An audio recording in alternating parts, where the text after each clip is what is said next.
So I gotta ask, Machine Gun Kelly album cover. Yeah, because that was a big one. How did that come to be? I'm at my house, I'm getting a FaceTime, and I answer the FaceTime, and it's Machine Gun Kelly on the FaceTime. I was like, whoa, what up? And it's like, well, what's up, dude? He goes, what are you doing? I'm like, chilling. He goes, hey, you want to shoot my album cover? I'm like, dude, yeah, I'm so down. He goes, I was like, when do you think? He's like, right now. Oh, God.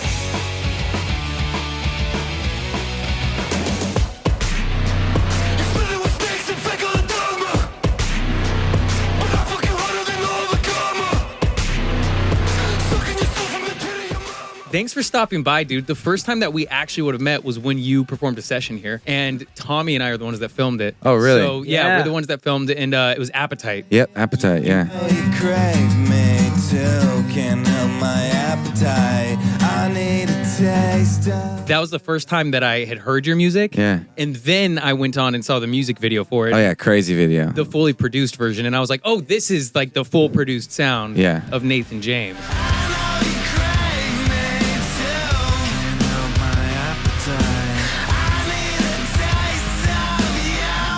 I love that song. I got to make more songs like that. I hadn't made a kind of sexy industrial song like that in a while. That's something I definitely want to get back to having another one of those, you know? Because a lot of people like that one. But your musical past, you started dropping music in 2020. Yep. And what, if you dig into other stuff that you're a part of as well, obviously you have an insane photography catalog, a lot of it based in the music world. Yeah, yeah. So what kind of kickstarted your music career for you? Which, when you started dropping stuff, it was I feel like it's kind of a journey listening to you kind of define your sound. Yeah, it's definitely been like defining my sound. Just definitely started a lot from not knowing what the fuck I was doing, because I knew nothing. I was never into music like that. I was always just like, you know, I listened to whatever I thought was good. I was never like a big like music fanatic. I was just like down to listen to whatever, whenever.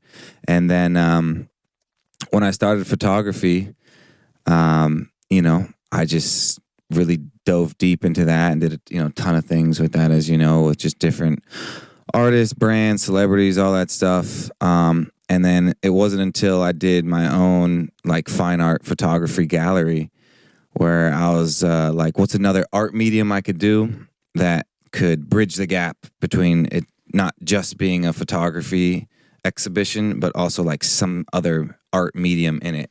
And that's when I was like, what if there were songs that could correlate with each one of the photographs, you know?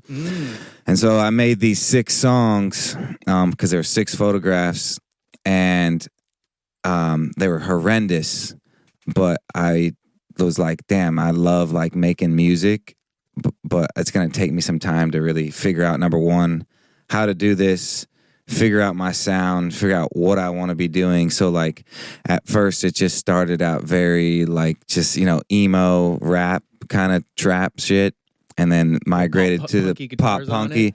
Yeah, then migrated to the more kind of alternative rock, pop punk stuff. I lose focus, thoughts go hopeless, smiling on the outside, crying on the inside. I can't contain myself, I cannot contain myself. And then a little bit just heavier and heavier and heavier. Candles on the cake, Kurt Cobain, blow it all away. I risk my dreams on one phone call. My time is now, won't miss my call. And just kind of now really developed into kind of where I'm at now, which I guess is kind of more fit in the category of like modern new metal, as I would kind of genre. Yeah, I think I've heard you say new metal. Yeah, new metal. That's what I just kind of call it.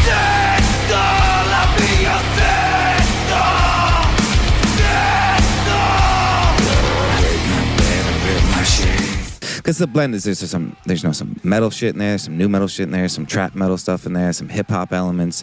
There's some pop elements with certain singing stuff. So there's just a kind of a blend of a lot of things that I like, and I'll always continue to further develop the sound. But I would say definitely in the last 12 months, I've really kind of started to hone in and figure out like who and what Nathan James is as an artist. So it's slowly just been coming together more and more, because just year 3 of making it happen. So I'm just loving it, man. I'm excited to start to see some growth. Like I was literally last December, man, I was about to like fully like pack it in on the music stuff because I was working so hard with it and I just really wasn't seeing like much growth.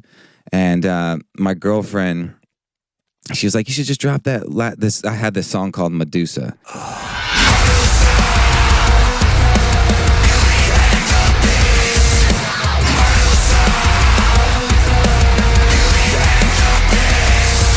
And she's like, you should just drop Medusa, you know? And I was like, I don't know. I'm just tired of this shit. She goes, just drop it. Like, you know, because if you don't drop it, then it's definitely going to do nothing. But she's like, just drop it.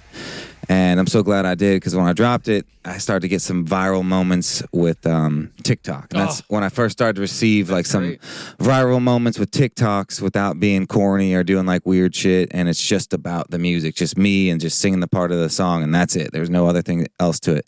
And that gave me that like rejuvenative spark to keep going. And then I tried the same thing again with another song I'd released previous called Tooth Taker, and that started to have some viral moments. Crazy music video, by the way, for that one. Yeah. Get the fuck up. Come take a hit of me. A message of reality. Lose your identity. Make this your new mentality. Then I had even bigger viral moments to my song, The Hangman. Fuck you. I am the hangman.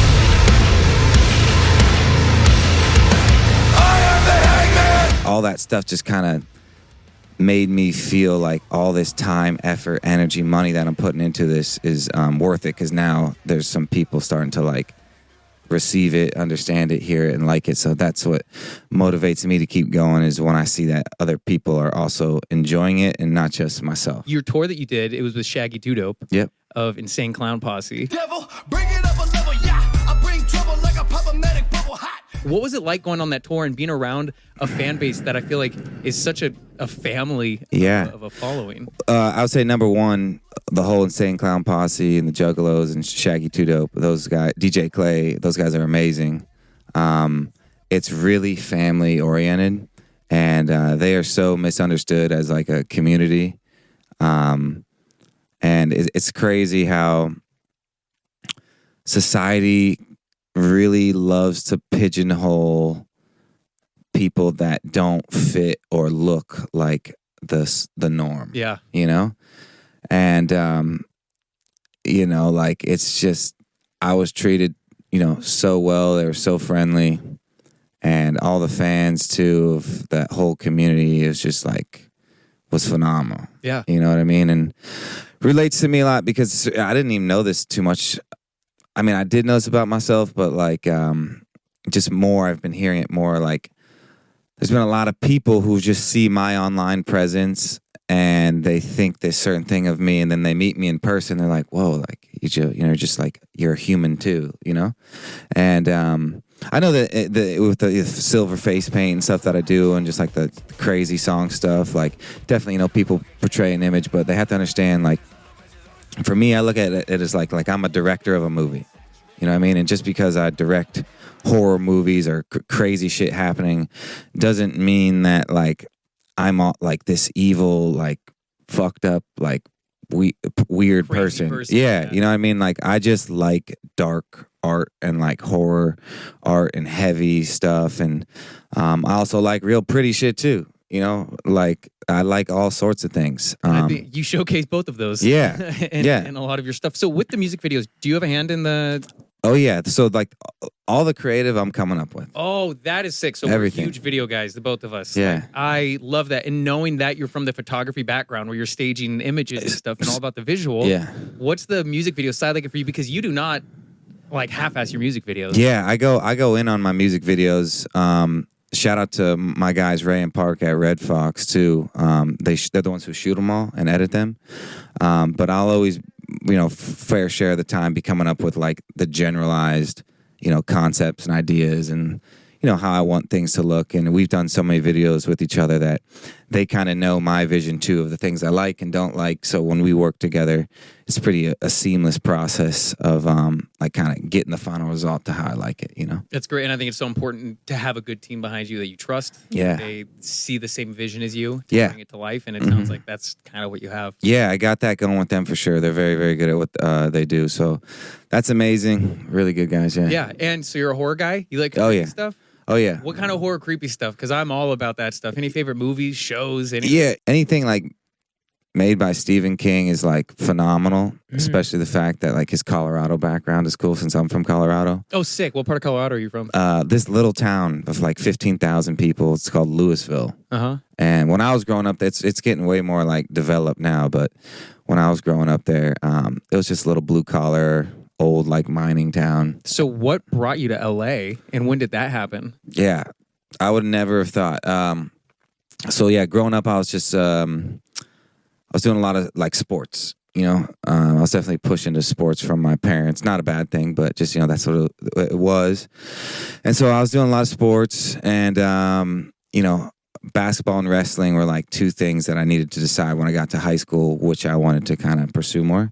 And I chose basketball. So with the basketball scene of things, I was nationally ranked in the country, like top 100 on ESPN for point guards. You knew what you were doing. Yeah, I was really good. I just experienced some injuries my junior and senior year that really like took my skill level, my game down a lot.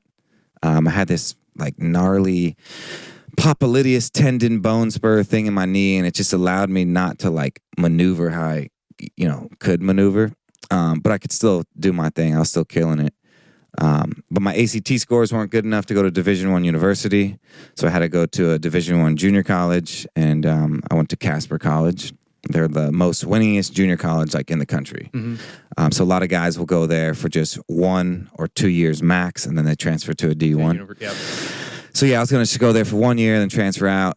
But boom, ended up getting a knee surgery freshman year. Come back my sophomore year there. I was about to do a verbal commit with Cal Poly.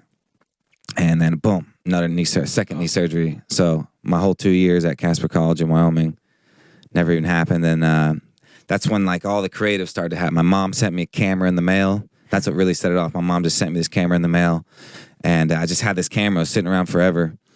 And I'd seen on like line on Instagram and everything, there would be like these guys that would hand paint and customize shoes. I've seen there's people that do that. Yeah, right. There's still people do that. Stuff. They customize, restore shit. And I was like, man, that's dope. I was like really big into all these different type of sneakers and shit. And so I started to order the different paints and kind of do some research on that. And in my dorm room, I just started to paint these shoes and restore shit. And my teammates would see it and be like, bro, what the fuck? Like, where'd you get those, Or like, well, how'd you do that? And next thing you know, they wanted me to start doing their shoes. So I started to do their shoes, and other people on the campus would give me their shoes, and other people from out of state would send me their shoes. That really started to pop off. Yeah. And then so the next thing you know, fucking Nathan James is in a dorm room painting fucking shoes. It sounds like a movie. It sounds like a movie plot, the start of something. Yeah, so like I'm painting these shoes, and my dorm room just turns into like a, real life Foot Locker. Just the corner is just stacked with shoes, and I have a little night light and my desk, your workbench, and I'm just up all night till 4 a.m. My roommate's sleeping right over there. I'm just painting shoes all night. Go to class, tired as fuck. Oh my god, I was so tired. And then I'd come back, take a nap, and be painting again all night. And it was dope. I was making like $150 to $300 per like set of shoes I was doing. A lot more than you'd be making if you're on a sports team. Yeah, at a university where you're not getting paid. Yeah, so it was great, like because I had a full ride scholarship, and then I'm painting shoes as like my money. I had no bills, and the only bill I had was a phone bill. So like, my perspective of my profits versus expenses, like I was rich. It felt like I could buy all the Taco Bell I wanted, whatever I wanted to get. Like I don't care how much money I have, Taco Bell. Yeah, right. It's always going to be the top of the list. That's when I also started to see like, wow, like maybe I don't have to do a 9 to 5 one day, And so after that whole journey of being in Wyoming, I come back home to Colorado, and I went to Metro State University.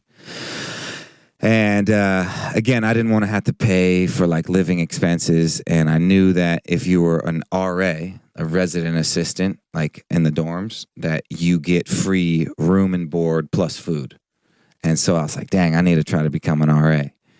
And I remember I went in for the interview. Are you kind of like a narc when you're an RA? You're supposed to be. Okay. I was not. Okay. Yeah, I was not. Yeah, there's definitely a look down upon with like RAs in the college dorm room, because they seem like the guys that are trying to bust you. I never cared unless someone was like in danger. You know what I mean? But I'm like, yo, like people are just having fun. It's all good, you know? So you interviewed for it and you got the RA spot. Yeah, I got the RA spot. I was shocked when I got it, just because I'm not what you would typically pick for a resident assistant appearance-wise. So, yeah, they hired me. And it was they're like, yeah, you're a 50-second interview today for the one spot we're looking for. I was like, fuck, I'm not going to get this. And I ended up getting it, so that was cool. So your mom sent you a camera. Yeah. At what point, you were painting shoes. So at what point then did this also transition to you trying out photo stuff? Dude, yeah, so I'm painting shoes in college, right, in my dorm room. Yeah. And then the same painters that I would see painting stuff, this guy's name is John Bourne. And he started to paint on women's like bodies, like nude bodies, do these crazy pieces. And I was like, damn, that's dope too. Like he was a big inspiration to me getting started with like the art process of things. Because he was doing shoes, he was doing shirts, purses, hats, wallets, painting on women's bodies, like doing the craziest shit. And I was like, I want to do that too. So then I started to paint females, like I'll do all these crazy paintings like on females, and I'll take photographs of them when I was done of whatever I painted on them. They're like these big mural pieces on them.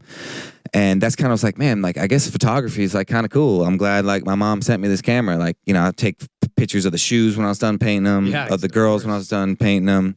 And I was like, maybe I should like, that'd be cool, maybe some photo shoots or some shit. And I remember I went out to this bar. And I'm like, I need to find like a girl to shoot, like a girl who can like model. And I met this girl and I was like, yo, I'm trying to be a photographer. Like, would you be down to do a shoot? She's like, yeah, when? I was like, let's just do it tomorrow. She's like, sure. So I shoot her, first like real photo shoot ever. And then the next day I meet another lady named Rue Black. And she just came up to me because I was wearing like a crazy outfit. She's like, yo, your fit's crazy. Like, what do you do? And I was like, I'm a photographer. And she's like, really? I'm like, yeah, I'm fucking great at that shit. And I'm not. I just started, and do it, though. Yeah, I was just believing in it, And she's like, oh, that's great. She goes, no, I have Mac Miller coming to perform at Red Rocks at the end of October. They need like a photographer for some lifestyle shit or whatever. Have you ever done anything like that before? And I was like, fuck yeah. Yeah. That's awesome. That is the start of so many of my own career path things. So I love to hear that. If you can just believe in the confidence that you can figure it out, it'll take you far. Watch a couple YouTube tutorials on the Uber ride over. Yeah. Figure out how Dude, to do stuff. It was wild, man. I was asking different photo people I knew, going to the camera stores. I'm like, how to do certain things. And I never felt like I got the information that I needed. Which was strange because now knowing what I know now, I'm like, dang, some of these people were just straight up gatekeeping the information from me. And I was just like, wow, like this is like when you understand it, you can totally see that. I totally saw it. I was just like, damn, dude, like really, like you had like what's the big deal with that? Yeah, it was crazy. Prevent my growth. So you did that Mac Miller stuff? Yeah. So I had a month to get ready for this, and she asked me, she was like, you have any portfolio you could show me? And I was like, well, here's a shoot. I was like, here's a shoot I did yesterday. I go, but my hard drive got stolen. So I don't have any like new stuff. My website's, I didn't get a chance to finalize that, whatever. She's like, don't worry about it. And so, yeah, that's how I kind of did it. And I didn't know what I was doing. So then that whole month I was sneaking into clubs, venues, bars, shooting random friends, just trying to learn this camera. And it was like really fucking hard to figure out. But then I kind of got a hang of it. And I showed up to Red Rocks really early. This guy's coming down the stairs. We're talking. He's like, oh, you a touring photographer, looking for a touring photographer? He's like, get my number. And, he gives me his number. It's this hip-hop artist named Tory Lanez. She's in my ear, she's got no fear. She could care less if we crash. Started doing some stuff with him. And then it turned into some random... at the time, she's my friend now, name's Chloe. She's like, hey, I've been seeing all this work you're doing for different people. I just booked this one artist. It's going to be his first show in Denver. His name's Post Malone. You probably think that you are better now, better now. You only say that because I'm not around, not around. Would you be down to shoot for him? And I was like, yeah. And so that all happened, and Post Malone performed at the Roxy in Denver. There's maybe like 150 people there. It was when White Iverson was like just popping off.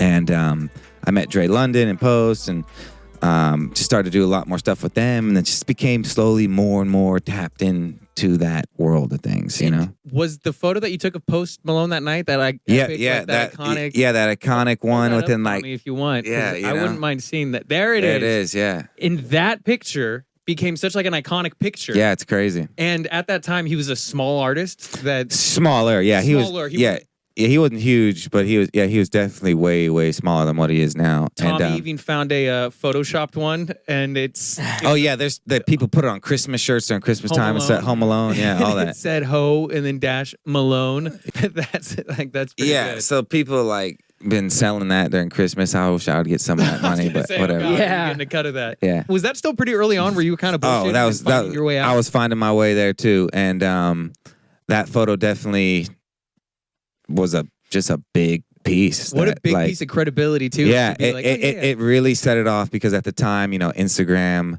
was a real like viral factor, and that was like one of his like when he posted that photo, it was like really going crazy, and a lot of people were hitting me up after that, and it was in all these different like blogs and hip hop shit and magazines and shit, and a lot of people started to hit me up after that photo, and then I kind of started to have like some sauce, you know, and he had tagged me in it too. So it really like put a like valid stamp of like, oh, he you know, this is who took it. So that really yeah, that was a big little moment there, yeah. And then I recently, with the tour that I was just on, went back to that venue, and I hadn't been back to the venue since that night. Oh wow, okay. And I walked into the green room, yeah. But this time now I was performing, so it's just like a real full circle moment of like, last time I was here, I was never even crossed my mind about being a music artist. And I was just starting photography. Yeah. And I shot him in this room. I went in that room and I looked at that car. I was like, dog, that's fucking crazy. And then, you know, just the full circle moment of it. And the is wild. significance of that room, that corner that turned into the picture. And Yeah. that's so, like you said, a full circle moment to it. That's so much sentimental value. Yeah. Seeing that. Because that kickstarted. Yeah, big kickstart. Yeah. And you were still in Colorado at the time. Yeah, still living in Colorado. And then shortly after, I still had this pressure that I thought I needed to get a job, you know? So I was doing like a little like kind of commercial thing for this private jet company. And I end up meeting the owner, and he's like, hey, you know, when you get done with college, if you need a job, I got one here for you. And I was like, oh shit, you know, private, you know, jet company, fucking, you know, real job. Yeah, I have to do that. There's no other option, you know? So I thought I had to do that. So I ended up, that's so funny. So I had one semester of my senior year of college left. And what did you go to college for, by the way? I didn't care. I was just going there to get a degree. I went to some bullshit degrees as a sport industry operations degree. All right. Yeah, this is a business degree. I was just trying to get a degree to get a degree. You know, that's what I felt like. I mean, similar to how you thought, stable job at this jet place. Exactly. Both my parents are teachers. And my mom's a teacher. Yeah, so like that's what it, you know, Just that's a all I knew. clear-carved Like, path. yo, you got to go to school, you got to get a degree. We can't pay for it, so you got to get a scholarship. I did. You know, I had the resident assistant thing. So I get offered this private jet job. I convince all of my teachers, hey, can I finish this last semester online? I got this great job opportunity. They're like, sure. So I take this private jet job opportunity, and I'm there for 6 months.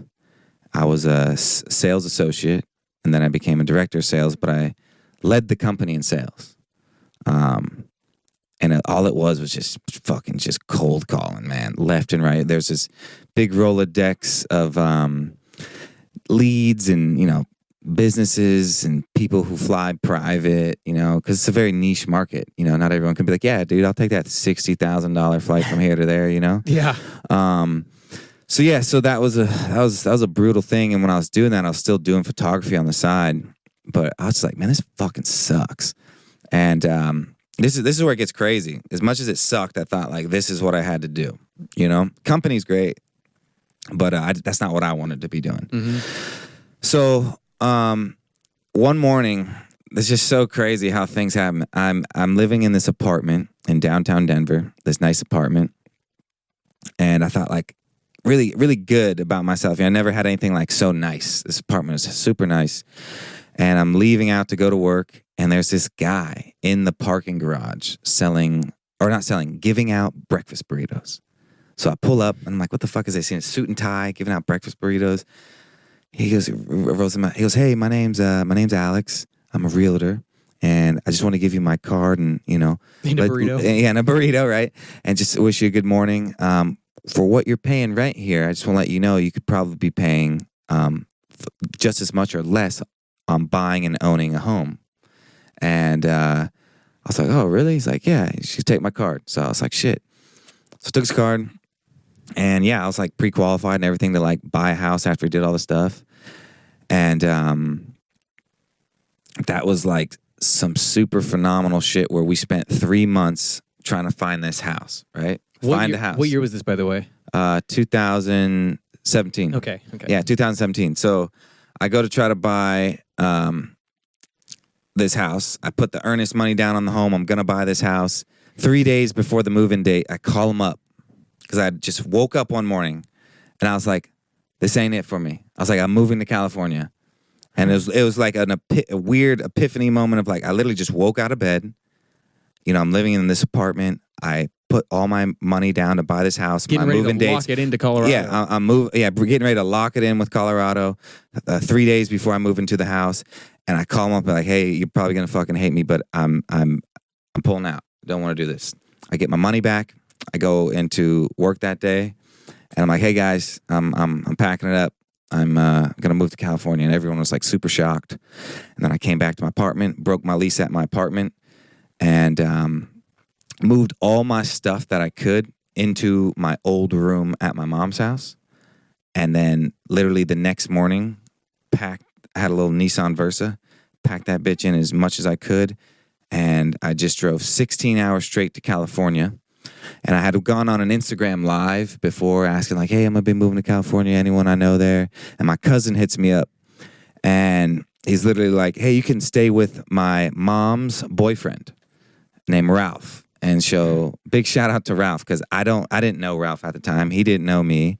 And with open arms, he just lets me live at his house when I first came to LA. So I remember just driving that 16 hours straight to LA.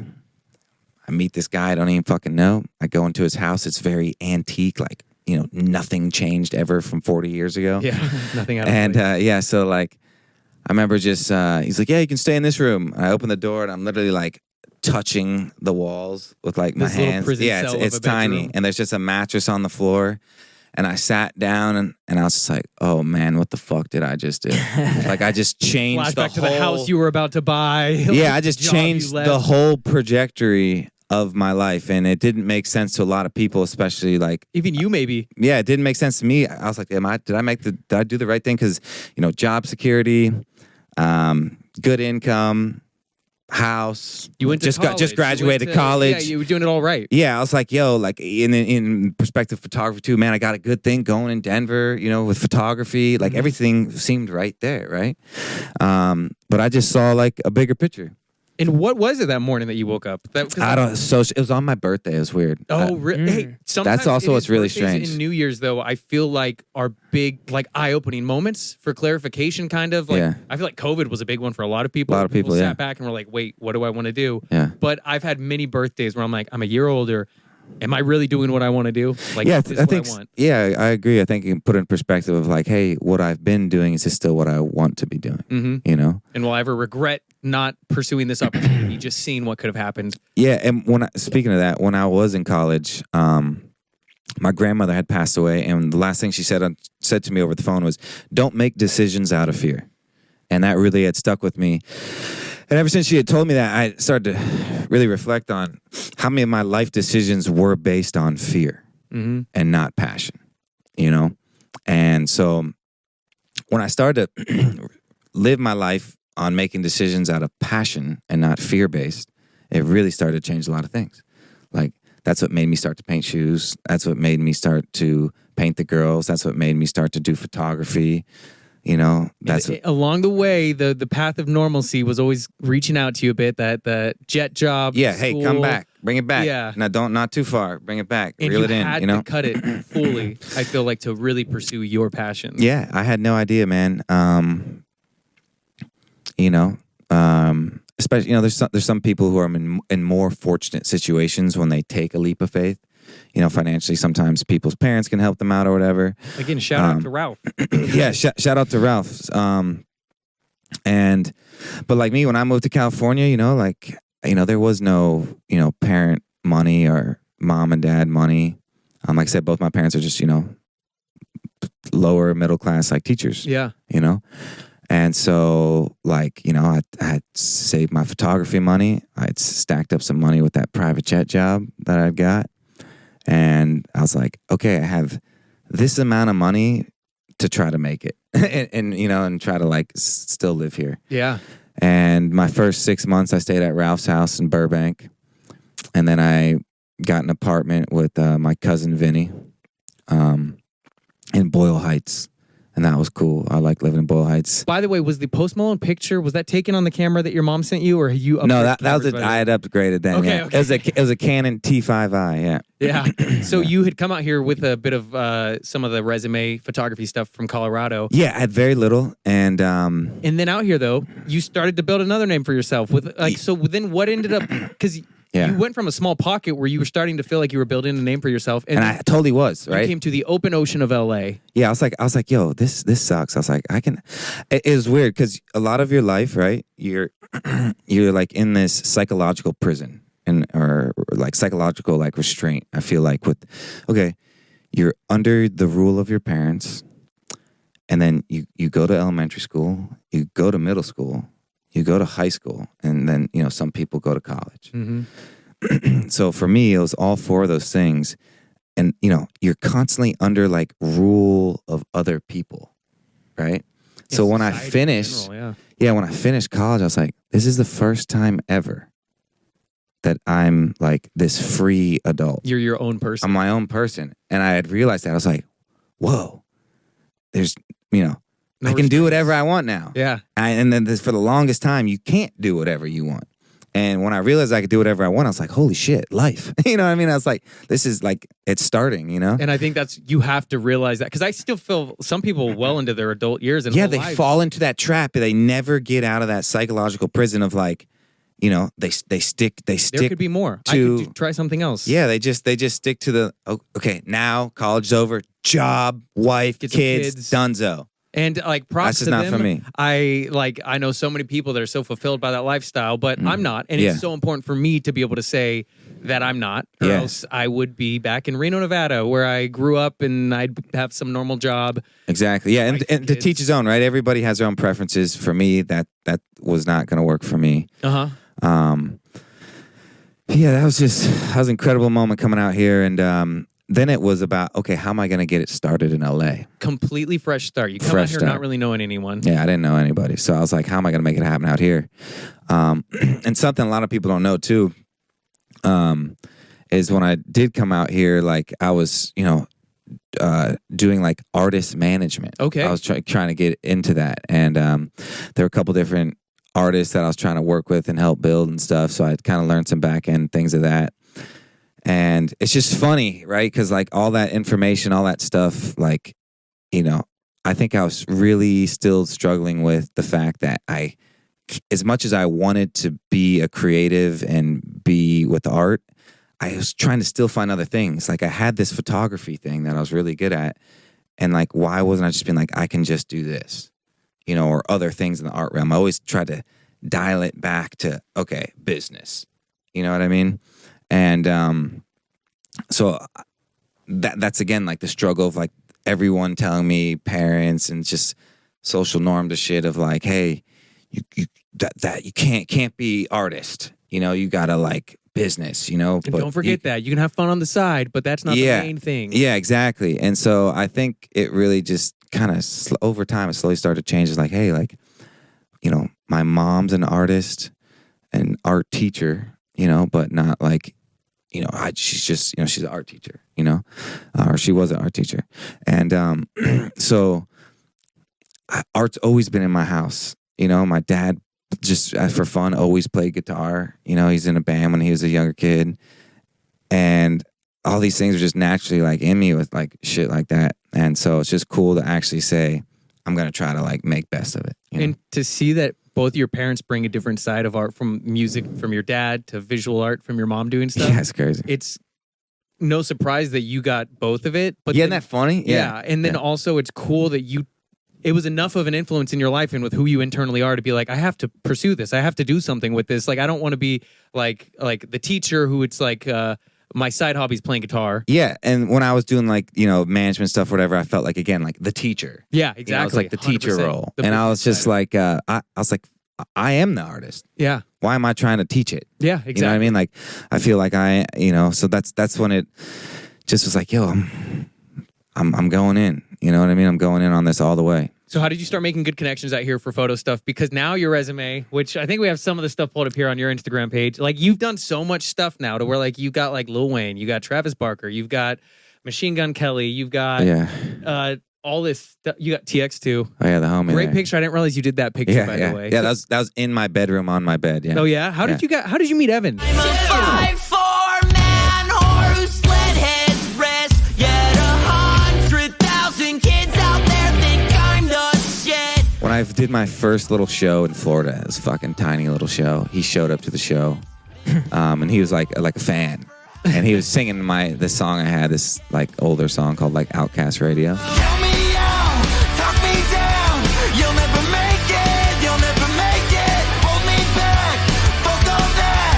I'm gonna break it. And we talked after, and he's like, dude, fucking my name's Evan, music artist out here trying to do it, yada yada. And we just kind of slowly kept in contact. And then next thing you know, we just talked more and more. And he wanted to maybe like come to LA. I was like, dude, you should fucking move to LA. So I was like, my cousin's going to be moving out. You should move in. He moved in, and we lived together this past year. He's going to be getting his own spot at the end of the year. But yeah, we lived together this whole past year, and we've just bounced ideas off each other and helped grow with each other. And I love that you're kind of the Ralph in this situation, though. Yeah, right? Because paying it forward almost, right? You yeah. really are, though, because you gave him an opportunity to come to a place in LA and pursue his stuff. And I didn't realize that he lived with you until I was helping him with his shoot a couple of weeks ago. Yeah. And then we were talking about going to your place, and he mentioned his roommate. And then he said the name Nathan, and then I was like, wait, who's your roommate? And then he said your name, and I was like, wait, that's your fucking roommate? Yeah. I didn't realize that. Oh yeah, my that's God. funny. So then I got to see your place, which by the way is filled with massive canvases of your artwork. Yeah. A lot of which you have tattooed on you as well. Yeah, I got tattooed on me, and you can't see any of it now because I'm covered up. But yeah, I got it on my shoulders, different like portraits of that Nightmares art gallery I did. But yeah, it's been really cool, and I think that's something about me I like a lot is I was so inspired by other different artists and people, and anytime I can give any sort a little bit of help or effort or inspiration in things, I always love to like help how I can, And one of the things with Evan is his work ethic is phenomenal. He's very super go getter. Yeah, you know what I mean. Very much so. Yeah, he's very hungry, and I got all the respect in the world for that. Anyone who has that type of hunger to really try to make whatever they're trying to do happen is always a beautiful thing. So in this day and age, I feel like that mentality is a good one to surround yourself with too. Because it's good energy. Where you don't want to do something and you see your friends cranking something out or doing something, maybe that's that little spark that you need just to be like, let me knock out 100%. Because I'm a grinder, he's a grinder, but when you put two grinders together, they can really help. Just take it up. Keep the energy. Yeah, literally, that's the word. Take it up a notch. Yeah. It can just help kind of elevate you to do things that you might have not done if you weren't so close to another grinder, Yeah. I remember when he first came out here, he's super what do we call it? Not shell shocked. He was new. He was just wide eyed. He was just like, holy shit! And it was so funny because I was like, man, that's the same way when I came out here. I was just like, wow, the world is so big. Coming from a little area. Is he from Florida? I forget. And he's from Colorado too. He's from Colorado. Yes, that's the funny thing. We're both Colorado boys, so like, I also had a soft spot for that. Of like, man, like. I want to see another, Colorado guy start to do their thing. So that's cool. So yeah, any way I could help make it easier for him to come out here and do what he was already going to do is awesome. Yeah. So I got to ask, Machine Gun Kelly album cover. Yeah. Because that was a big one. We have talked about so many of the photography things that you've done, but the most recognizable one that I realized was yours was Machine Gun Kelly's album cover for Tickets to My Downfall. Yeah. I don't do fake love, but I'll take some from you tonight. How did that come to be? Because it was on billboards. It was all over everything. And it was a picture that you took. I would say my best superhero trait, if I had a superhero trait, it's just I am relentless. And I was relentless with trying to shoot Mod Sun. I hope you choke on every lie you said to me. I hope you move out of this city suddenly. I'd probably DM'd him like 15 times over the course of 15 months to try to like, yo, bro, like we should shoot. And there was never any intention of like, I'll then shoot Machine Gun Kelly. It's just at the time I wanted to really shoot like Mod Sun. And he finally got back to me. He's like, sure, let's try it. You know, he's kind of like, whatever. Comes over, do the shoot. Next thing you know, he's like, dude, I'm not having anyone shoot my stuff except for you. And I did. I've done a fucking ton of shit for him. Next thing you know, Mod's posting stuff. Rook, MGK's drummer, sees it, wants to do his little shoot thing with me. I shoot Rook. And then next thing you know, I'm at my house. I'm getting a FaceTime from Rook. And I answer the FaceTime, and it's Machine Gun Kelly on the FaceTime. And I was like, whoa, what up? And he's like, yo, what's up, dude? He goes, what are you doing? I'm like, chilling. He goes, hey, you want to shoot my album cover? I'm like, dude, yeah, I'm so down. He goes, I was like, what do you think? He's like, right now. Oh, my God.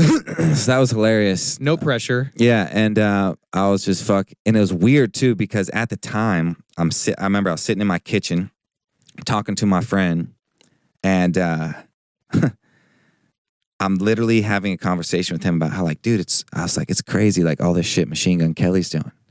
Like, he's really, like going crazy right now. And I was on his Spotify when Rook called me. Oh, my God. And it was him. Isn't that strange? That's such it's when moments like that happen that blow my mind, like, I never forget that. I remember I was like, that's fucking funny. Like, Rook's calling me. And then I answer the FaceTime, and it's Machine Gun Kelly. I was like, I got the chills. I was like, that was some weird fucking like witchcraft voodoo shit. Like that made no sense to me. That was so weird. Yeah. And then, so I went to his house and I shot these photos of him of what we thought was going to be the album cover. They were very almost kind of editorial, classic Nathan James portrait stuff. And then it was a day later, he calls me back up. He's like, hey man, I think we need to reshoot the cover.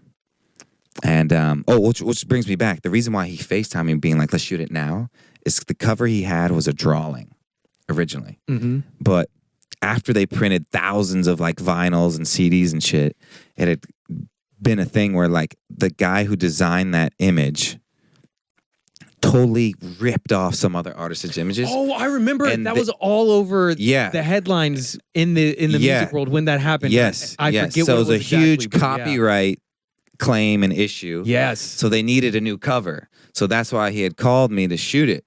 And so I go over to shoot it, and they're kind of in a rush to get shit submitted. And that first time I went over there, you know, we did these, like I said, we did these photos that we thought were going to be the album cover. And then next day he calls me, like a day later, and I'm in the middle of the shoot. And he's like, hey man, we got to reshoot this. It's just too editorial. We just need something that's just a little more punk, you know? I was like, I feel you. I was like, bro, we can literally do whatever. You just got to tell me what you want and I'll get it. Mm-hmm. And he's like, what do you think? He's like, I don't know, but like, I got to go to dinner with Megan. It's our like 6-month anniversary or some shit like that. So I got like an hour and a half. And I'm in the middle of this shoot, and I just told this person like, hey, I got a big opportunity right now. Either we can do that. I was like, we're just going to have to do this another day. So like that, like yeah, nothing else. I was like, I don't know what to tell you. Here's what's going on. They're like, I totally understand. That's a great opportunity for you to go. So went over to his house, no fucking clue what we're gonna do. And at this point, I'm a little like, fuck. Like, I really want to make sure that I'm the guy who shoots this cover, and we don't know what we're gonna do. We got an hour. I'm like, called you back then for the reshoot is so sick. Yeah. Like the fact that he was like, we didn't hit the mark with that one, but come on back. Let's because it wasn't like he didn't like what I did. It was more of like he didn't like the idea that he thought he wanted to do. Yeah. He wanted a new idea. And fair enough, that happens sometimes. Yeah. So then we have so then I literally come over to his spot and Mod Sun's there as well. And we're just like, what are we going to do? And I'm kind of freaking out too. I'm like really thinking hard. I'm like, fuck, what are we going to do? Because he only has an hour. And like, if I don't shoot this cover, then I'm not going to be shooting the cover. That's going to suck. Was there a lot of pressure for you? Were you like, oh God. I was too. I was like, man, like I really thought like I was about to shoot this like big iconic, album cover. Now maybe I might not, you know? And it was such a tease because I thought it was already done when I shot it. I was like, damn, I hope we can think of something great. And Mods just comes out and he's just like, yo, what if we like you shoot it in your pool in the back? And I was like, bro, yes, let's do that. So went down there. We just started fucking around with some different images, a bunch of different stuff. And the whole time it was very rushed. We're like rushing through you had no it. time. Oh, yeah. It was, an hour and a half? It was very rushed. You could tell he was stressed out a little bit too. And then I have him stand up here. I take one photo, and I didn't want to take a bunch of images in a certain location if he wasn't already going to like it. So I remember I took one photo right from this angle right here, and I walked over and be like, you fucking with this? He's like, that's the one. We're done. Oh. He's like, that's the one. That's it. How many setups had you done at that point? We had done a couple in like deeper in the pool. Which was emptied out, it looks like, right? Yeah, that was the pool. That's the pool at the time of the house he was living at. And then the back of the album cover, I know the back's not up there, but the back is like where he's holding the guitar and it's hanging down. Yeah. That was kind of accidental too. He was just adjusting. And I was like, whoa, like, wait, that actually looks tight. Let me like shoot that. So that just kind of was just like a moment. That's of, cool. Yeah, that cover right there, yeah. So it really did, he felt that it was a little too and it made polished sense. in Yeah, it made publication-y the sense first because time. this was, people gotta remember this was when Machine Gun Kelly was really coming out as like rock artist. Yeah. You know what I mean? So I think he wanted something that really like symbolized and showed that and kind of threw people off like, why is Machine Gun Kelly holding a guitar? Yeah. Because that was not really like seen as an image of his before this album, I think the kind of simplicity of it and the fact it was shot so quick, one picture with that and he was done. Yeah. That's kind of what gives it the punk rock vibe. Yeah. That he was going for. But yeah, it's cool to see that both of them were probably photos that had less thought and time put into them. Yeah, it's just, I mean, even like looking at it now, it's just iconic, man. It just came out fucking great. So speaking of Mod Sun, what was the first song that you put out, Demon Girl with Mod Sun? That was one of the first ones. All alone at night, I feel dead inside, but I'ma be alright. But you won't get me off your mind. You've been thinking about me your entire life. He knew I was, getting into the music stuff, and he threw me a bone and just was like, yeah, bro, like, send me something. I'll hop on it. I was like, great.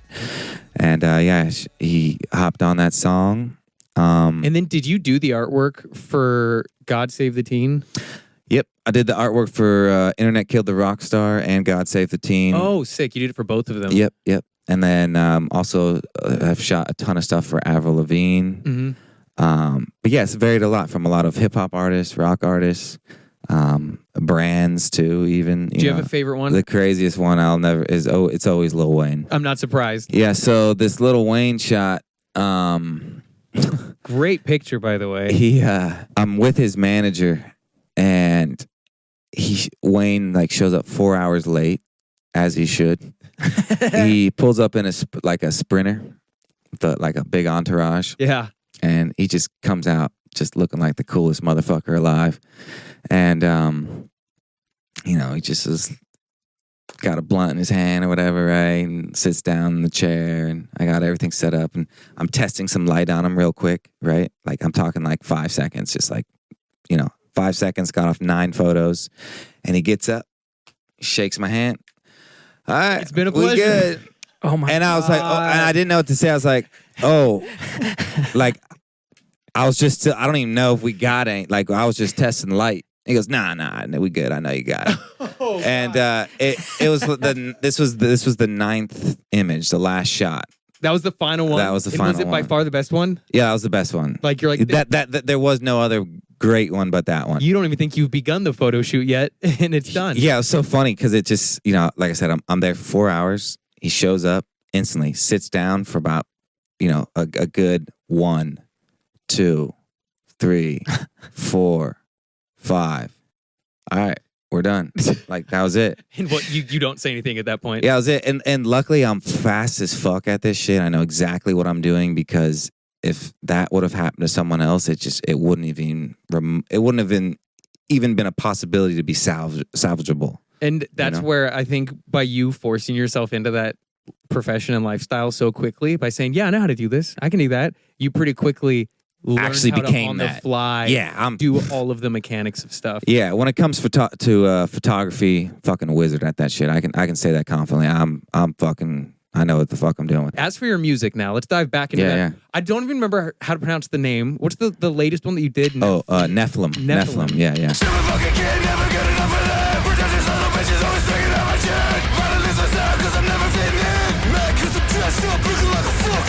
It seems like a pretty deep personal one for you. Oh yeah, big time. A lot of my, every song is different. Some songs are more, about a personal situation. But yeah, Nephilim especially. And the biggest thing is, like, it wasn't until recently that I've really let people know this, because I didn't want people to treat me a different way. But at the same time, with being an artist, I think it's important to kind of be vulnerable, and so it wasn't until just last week I just kind of let people know that I have autism and I'm autistic, and amongst all those other things, I'm dyslexic. I have multiple different learning disabilities with things, but so things are usually always a little extra harder for me to do, So growing up, I was definitely picked on for one, just, not being the greatest student in school. And then how I dressed, what I was into, I was an easy target. But I was always an easy target if there was multiple of you. 'Cause I was a pretty big kid, it'd be hard to just pick on me one-on-one confidently, As you're in elementary school, middle school, high school, there's you're so young that 2 grades older than you is ginormous. You know what I mean?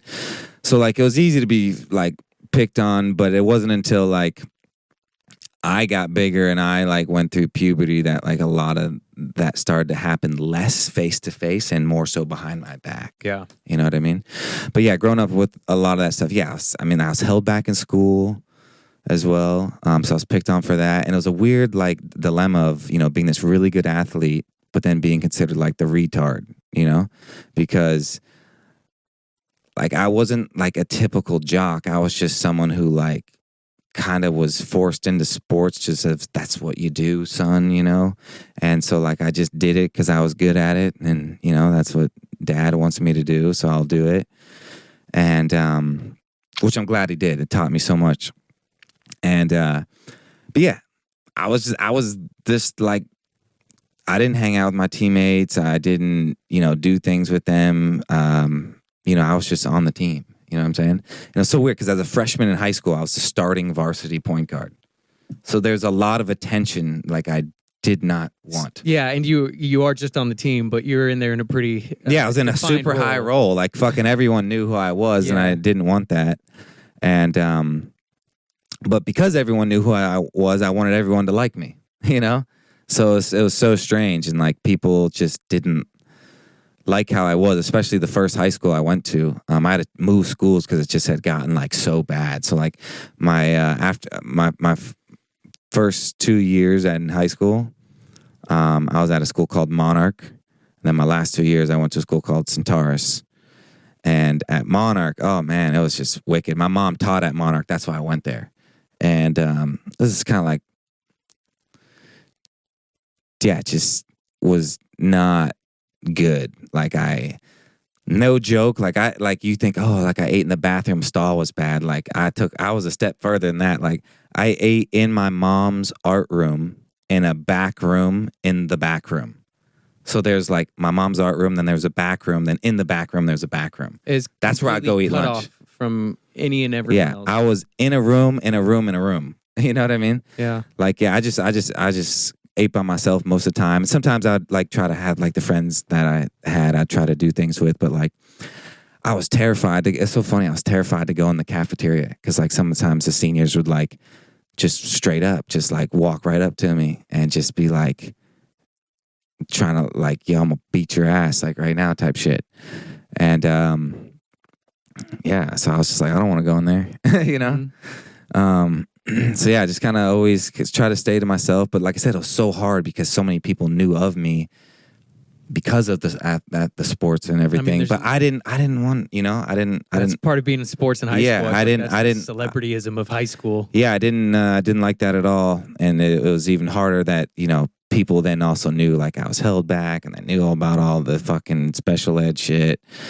So it's just tough. And then I dressed very, very different. You know what I mean? How was it to sit down and write about that stuff that you had gone through as you were growing up? Yeah, that first line, right, is song opens up. I say, "Stupid fucking kid, never good enough for them. Pretentious little bitches always swinging at my chin. Violent is my style because I'm never fitting in. Mad because I'm dressed up, looking like a fuck up." Mm-hmm. Like, it's just the most realest shit ever. Yeah. And I think the people who sometimes just see my stuff and don't know like context are like, man, this guy's just fucking, mean, asshole, angry, criminal, drug addict, alcohol, drugs. Like, I've never smoked in my life, done any type of drug in my life. I've never drank in my life. Alcohol has never gone in my body.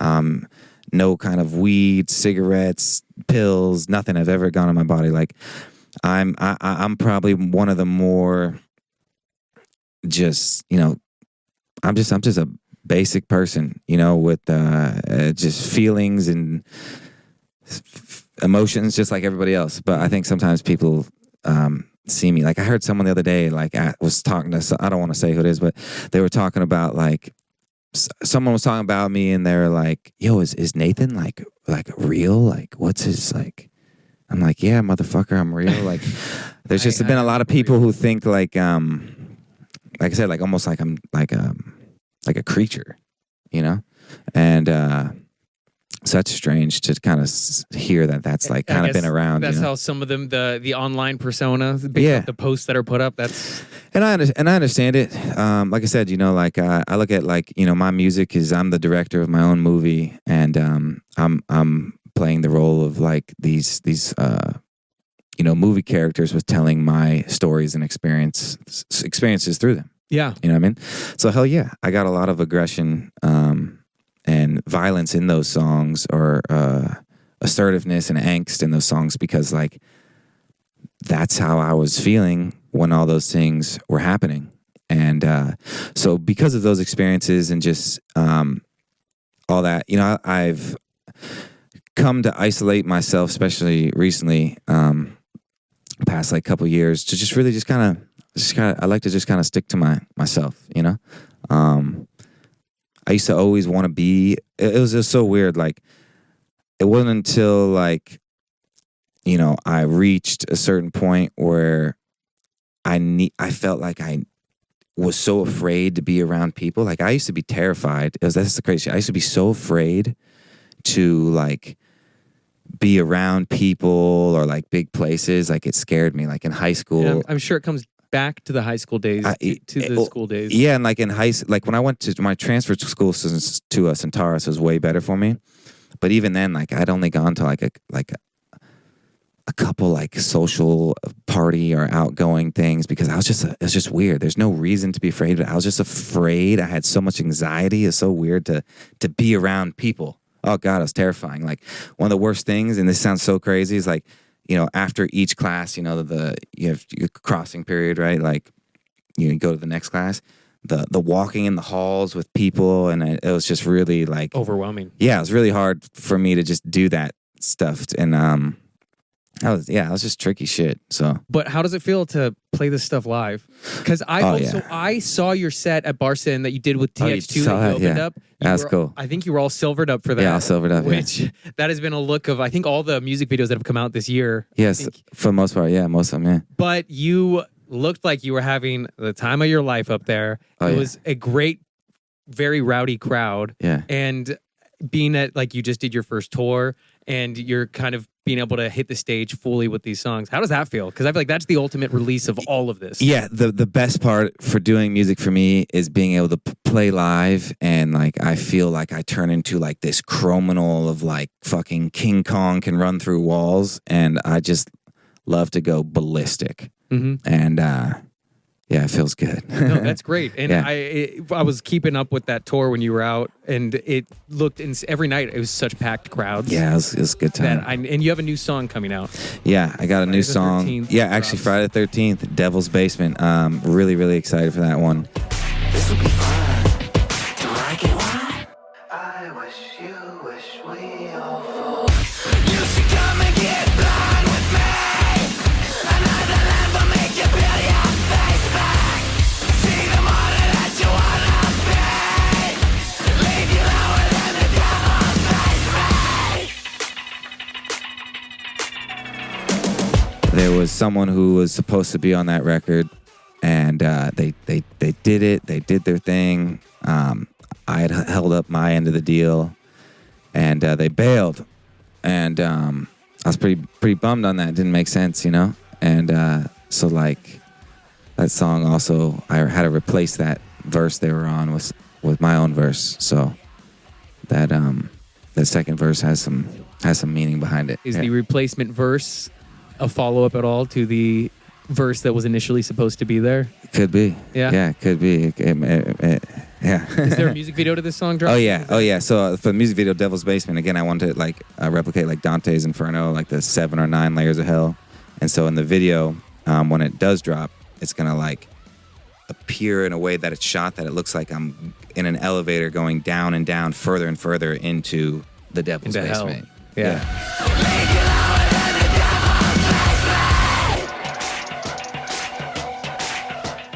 This seems like it's been musically for you building a fan base. Been the best year that you've had. Best. And yeah. What's coming up next for you as we get ready to end the year off? Yeah, end of the year. So I'm put out Devil's Basement. I might drop this like an acoustic ballad.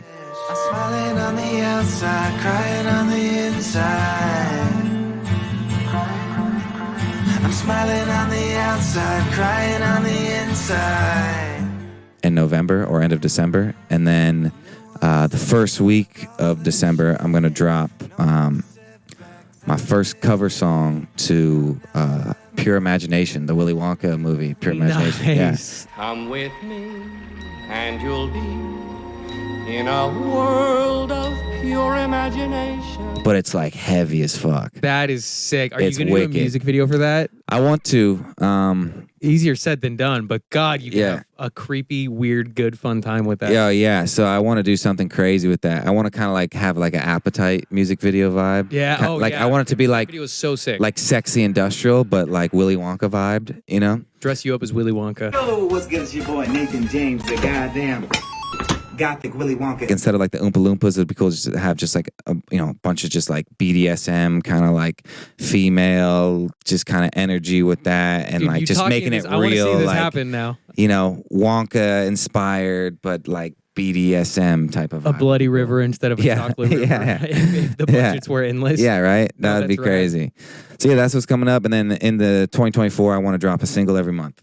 So Great. Before I was dropping 6 to 8 singles a year, but now that I kind of feel like I really got my sound honed in and kind of where I'm going with this, I'm like, all right, boom, let's spill it out. Do you want to do an EP or full release type thing, I think I'm gonna do my first album. I was talking with Franz from Attila. Oh, I love Franz. And he was Franz, stop by here. Yeah, he's great. He was putting me on game of like, hey, I think, you want to do these 12 singles. That's great. Drop your first 5. And then month 6, drop the album with 5 new songs plus the 5 old ones that you put on. And I think that's what I'll do. I think that makes sense with the TikTok era, with the way that people consume music now. Yeah. I think, so with TikTok, pros and cons, right? Yeah. I think a great pro is that anyone who has ever been inspired to try to make a music career actually has a legit shot of trying to do it without having this crazy backing. Yes, because You know? I mean, back in the day, it was like you had to be reliant on the labels, the radio stations. You were in the hand of a very small crew of people that could make a career happen. Yeah, I think back then with labels, lots of shit was very manufactured, meaning the label knew, okay, we have the machines to make a finalized Coca-Cola product. You know what I mean? We're going to get what we want. We're going to put them through our machine, make them all whipped up in the shape. Boom, Coca-Cola can. You know what I mean? Cha-ching. Yeah, bang, money, right? You open it up, it's going to taste like Coke, 100% every time. And I think that had a good method too, but I think the true form of art is not manufactured art. I think it should be raw. I think it should be organic, and I think it should just, not be so planned out all the time. Sometimes, again, it varies. Art can be anything, right? But it's really cool seeing just motherfuckers just out of nowhere, just making, full-on music careers just through social media. But I think the problem that you run into too is sometimes the art gets sacrificed because people try so hard to be like, fuck, what can go viral?